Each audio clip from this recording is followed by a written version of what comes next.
ഞാനത് വിശദമായിട്ട് കേട്ടില്ല. കാരണം എന്ന് വെച്ചാൽ ഞാൻ ബാംഗ്ലൂരിൽ ജയ്ഹിന്ദ് സഭയിൽ ഇരിക്കുകയായിരുന്നു. പാർട്ടിയുടെ ഏറ്റവും പ്രധാനപ്പെട്ട നമ്മുടെ വിരമിച്ച സൈനിക പ്രവർത്തകരൊക്കെ ആയിട്ടുള്ളൊരു മീറ്റിംഗ് ആയിരുന്നു. ജയ്ഹിന്ദ് സഭ രാജ്യമൊട്ടാകെ നടത്തുന്ന സഭയുടെ ഭാഗമായിട്ട് ബാംഗ്ലൂരിലെ പരിപാടിയിൽ ഇരിക്കുകയായിരുന്നു. അത് കഴിഞ്ഞ ഉടനെ ഞാൻ ഈ പ്രോഗ്രാമിന് വരുന്നതുകൊണ്ട് ഫ്ലൈറ്റിൽ കയറി. എന്താണ് വിശദമായി നടന്നതെന്ന് എനിക്കറിയില്ല.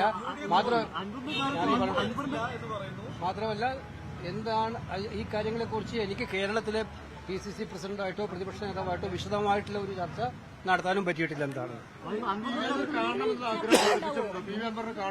അല്ല, ഒരു കാര്യം ഇതിനകത്ത് ഞാൻ മനസ്സിലാക്കുന്നത്, ഇതെല്ലാം പ്രശ്നങ്ങളെല്ലാം പരിഹരിക്കപ്പെടേണ്ടത് തന്നെയാണ്. സ്വാഭാവികമായിട്ടും നിലമ്പൂർ ബൈ ഇലക്ഷൻ വന്നത് എന്തുകൊണ്ടാണ് നിലമ്പൂരിലൊരു ബൈ ഇലക്ഷൻ ഉണ്ടായത്? കാരണം കേരളത്തിലെ സർക്കാരിന്റെ കെടുകാര്യസ്ഥതയ്ക്കെതിരായിട്ടും അഴിമതിക്കെതിരായിട്ടും സ്വജനപക്ഷപാതത്തിനെതിരായിട്ടും ചില നിലപാടുകൾ ഉയർത്തിപ്പിടിച്ചുകൊണ്ട് അദ്ദേഹം രാജിവെച്ചതാണ്.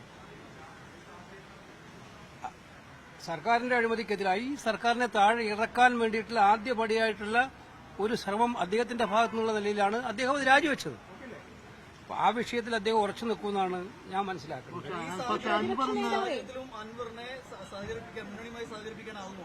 അത് ഞാനൊരു കാര്യം പറയാൻ ആഗ്രഹിക്കുന്നത്, അത്തരം വിശദമായ കാര്യങ്ങൾ ഇവിടുത്തെ നേതാക്കന്മാരുമായി ഡിസ്കസ് ചെയ്തിട്ട് മാത്രമേ എനിക്ക് പറയാൻ പറ്റുള്ളൂ. കാരണം ഞാനത് പ്രാദേശികമായിട്ട് ഇത്തരം കാര്യങ്ങൾ ചെയ്യുന്ന ഇവിടുത്തെ നേതാക്കന്മാരുണ്ട്, ഇവിടുത്തെ UDF ലീഡർഷിപ്പ് ഉണ്ട്. അവരെല്ലാം പ്രഗത്ഭരായിട്ടുള്ള ആളുകളാണ്, അവരൊക്കെ കൊള്ളാവുന്നവരാണ്, ഇത്തരം കാര്യങ്ങൾ നന്നായിട്ട് കൊണ്ടുനടക്കാൻ പറ്റുന്നവരാണ്. അപ്പോൾ അവരോടൊക്കെ സംസാരിച്ചിട്ട് പ്രശ്നം പരിഹരിക്കും.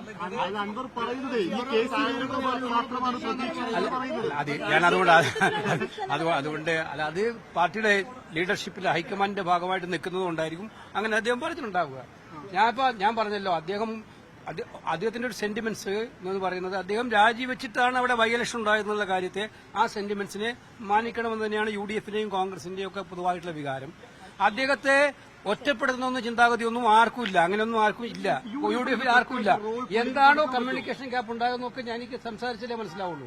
അദ്ദേഹത്തെ ഒഴിവാക്കണം, അദ്ദേഹത്തെ ഒറ്റപ്പെടുത്തണം, അദ്ദേഹത്തെ ഐസൊലേറ്റ് ചെയ്യണം, അദ്ദേഹത്തെ മാറ്റി നിർത്തണം. പക്ഷെ അദ്ദേഹം ഉയർത്തിയൊരു പോരാട്ടം ഉണ്ടല്ലോ, അദ്ദേഹം പറഞ്ഞൊരു കാര്യങ്ങളുണ്ടല്ലോ, അതിനു വേണ്ടിയിട്ടാണല്ലോ ഞങ്ങളെല്ലാം മുന്നിലേ നിൽക്കുന്നത്. ഞങ്ങളാണല്ലോ ഏറ്റവും ശക്തമായിട്ട് അത് പറഞ്ഞുകൊണ്ടിരിക്കുന്നത്.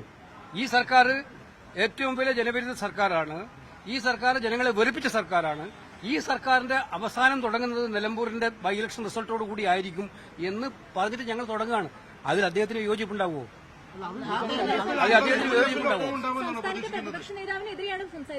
അല്ല, ഞാൻ പറഞ്ഞല്ലോ, പ്രതിപക്ഷ നേതാവായാലും KPCC പ്രസിഡന്റ് ആയാലും മറ്റു കോൺഗ്രസ് ഉന്നത നേതാക്കളായാലും അതുപോലെ UDFിലെ പ്രഗത്ഭരായ നേതാക്കളായാലും അവരൊക്കെ എല്ലാവർക്കും ഇക്കാര്യത്തിൽ അങ്ങനെ അൻവറിനെ ഐസൊലേറ്റ് ചെയ്യണമെന്നോ അൻവറിനെ മോശമാക്കണമെന്നോ എനിക്ക് തോന്നുന്നില്ല.